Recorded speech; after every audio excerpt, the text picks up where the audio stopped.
هنا بقى كده بعد ما سلقت الفراخ وسويتها نص تسوية، هعمل لها تتبيله وهحطها في الفرن وتكمل تسويتها، هتبقى احلى فراخ مشويه.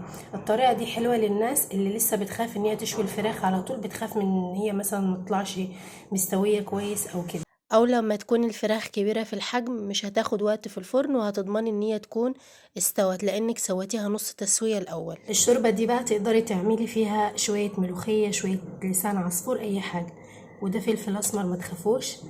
انا بحب اعمل الشوربه بالبهارات الحب لان بتخليها طعمها احلى.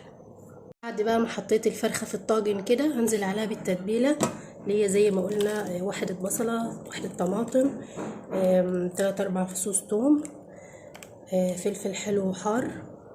لو هتعملي فراخ اكتر من كده طبعا تزودي التتبيله، ومعلقتين خل، وثلاث 4 معالق زيت، ونص ليمونه.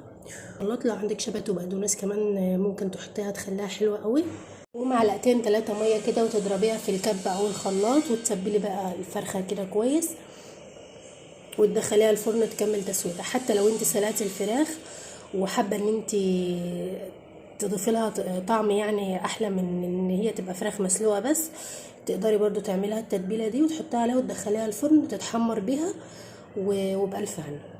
هحط معلقتين زيت كده كمان عشان تتحمر. انا حطيت في الخلطه بس هحط كمان معلقتين.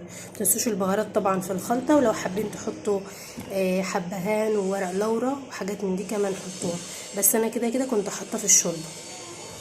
لو انت حاسه ان التتبيله كده لونها باهت، تقدري تزودي طماطم او شبت وبقدونس زي ما قلت لك، بس هي كده كده لما تدخل الفرن والطماطم اللي عليها تستوي هتحمر وهنشوفها مع بعض.